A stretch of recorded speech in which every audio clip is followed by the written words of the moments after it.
The Yakuza's Guide to Babysitting, Tanja. Oui, oui, il est déjà sorti. Il est sorti. Il sort demain.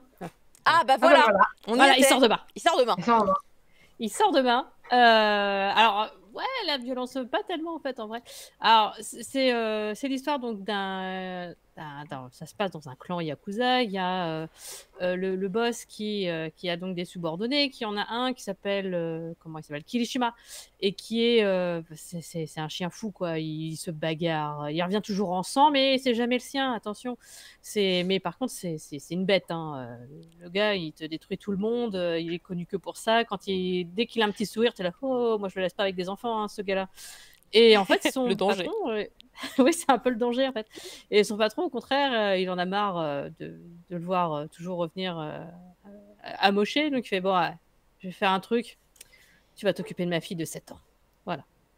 Donc, et il va donc s'occuper de la petite fille qui, elle, au contraire, elle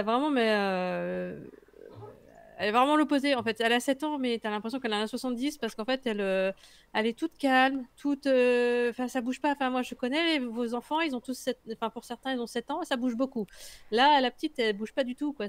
Bah, regarde mon fils. En fait, peut-être que mon fils est un fils de Yakuza. Quoi? C'est ça. Non, il a du peps quand même, ton fils. Non, là, c'est vraiment. Bon, après, elle a des antécédents. Sa maman est dans le coma. Donc, effectivement, elle est très calme, mais elle a aussi un peu. C'est un peu comme l'autre là qu'on avait vu, l'autre animé où il y avait des petits gâteaux qui se passaient à Kyoto, dont j'ai totalement oublié le nom. Daemon, ouais. Daemon, je crois, un truc Daemon, comme ça. ouais. Où effectivement tu as un enfant qui est assez mature en fait, de par ses antécédents avec là, pour le coup, c'est sa maman qui est à l'hôpital, donc bon, on sent qu'il y a quand même un espèce de poids en fait sur elle, et c'est ça qui va être un petit peu Alors au départ, je pensais que c'était un gag manga. Parce que tu as un peu un peu comme la voix du tablier, tu as un yakuza et une petite fille, tu dis ah, ça va partir en gag, et en fait pas vraiment. Il y a des choses qui sont assez drôles, des choses comiques, des comiques de situation, plein de petites choses comme ça, mais en même temps, en sous-texte, tu as vraiment cette histoire entre deux, lui qui va se calmer un peu, parce qu'il doit s'occuper d'une petite fille et qu'il doit avoir des responsabilités et qu'il peut pas faire son gros, même si il lui dit ah, non, tiens, on va jouer à 1 2 3 soleil, et puis il va défoncer les gars à côté. Mais tu sais, il essaie de se tempérer, d'être un peu plus calme, et elle, de son côté, elle va s'ouvrir parce qu'en fait, elle a pas d'amis, parce qu'elle elle est enfant de Yakuza, donc les enfants ils veulent pas l'approcher. Elle a pas d'amis, elle a pas de, voilà. Et petit à petit, tous les deux vont s'ouvrir, voilà. Ils vont changer un peu de personnalité l'un avec l'autre, et donc il y a quand même un petit truc un peu doux amer sur les histoires, et ça vient aussi des personnages secondaires qui vont comment dire, de venir de petit à petit. En fait, on va découvrir les amis de Kirishima, on va découvrir les autres personnes du clan, on va découvrir d'autres personnes qui étaient dans le clan avant, et chacun ont leur background, leur histoire, et c'est jamais très drôle, et en même temps ça reste quand même un peu léger.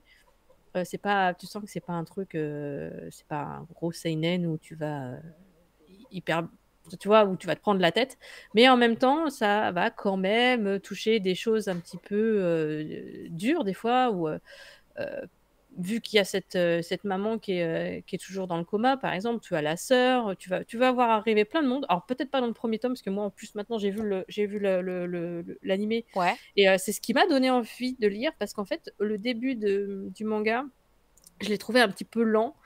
T'as un petit peu de mal au départ à rentrer dedans. C'est des petits chapitres avec des petites histoires très courtes. Bon, tu vois pas vraiment de fil rouge, mais bon, ça va arriver petit à petit. Et c'est vraiment moi, c'est je sais pas, peut-être 2 épisodes. Donc ça fait peut-être 6 ou 7 épisodes. Moi, il m'a fallu de l'animé pour vraiment rentrer dedans et me dire ah ouais, en fait, c'est pas qu'un truc rigolo, c'est aussi des personnages qui ont des histoires, qui veut montrer quelque chose d'un petit peu plus profond en fait que simplement une comédie. Donc voilà, faut laisser le temps au temps pour ce Mmh. manga. Je pense là, pareil, je pense que s'ils avaient sorti les 2 premiers, ça aurait peut-être été, Ah, plus pertinent. ouais, plus pertinent d'avoir les 2. Moi, j'ai eu beaucoup de mal à vraiment rentrer dans l'histoire qu'avec le premier tome ou avec que les premiers épisodes de l'animé. Bon, c'est la vie, hein, c'est comme ça, Aline Cucor encore Elle est et la partout! traductrice, Elle est elle partout! est partout! Elle est partout! Tu ne lis Heu, que les mangas traduits par Aline, dis-le. Dis-le, oui, hein, voilà, on c'est t'a ça, je grillé. pense que j'ai fait un deal. Elle est sponsorisée par Elle Aline. est sponsorisée. Non, mais elle fait un très, très bon travail aussi sur le manga, donc c'est plutôt pas mal. Il y a beaucoup de pages couleurs, dis donc, là sur les Oui, alors tout 3 le début, slides, c'est assez étonnant effectivement, tout le début, c'est en couleur. Moi, ça m'a un peu surpris sur le coup. Bon, après c'est pourquoi pas. Je trouve pas la colorisation très, très jolie par contre. Moi j'aime bien, on dirait un peu un webtoon. Ouais, mais voilà, non, mais ça fait un peu webtoon. Enfin, c'est un peu moi quand, j'essaie d'utiliser Paint, tu vois, pour mettre de la couleur, c'est pas très c'est des aplats, c'est pas fou. Mmh. Bon, après Mmh. ça passe assez vite, c'est vraiment que les premières pages et on retrouve sur un dessin, et des ombrages, assez, normaux. Alors moi, je veux pas vraiment beaucoup, vous dire parce que le PDF que j'ai eu de chez Kana, il était pas très joli. Donc bon, j'avais feuilleté un peu le manga, mais là, c'était pas terrible, donc je peux pas vous dire que ça soit vraiment très beau. Mais ça fait enfin, je dis, ça fait le café. Mais il faut lui laisser le temps de se faut vous laisser le temps, en fait, d'apprécier un peu le potentiel du manga.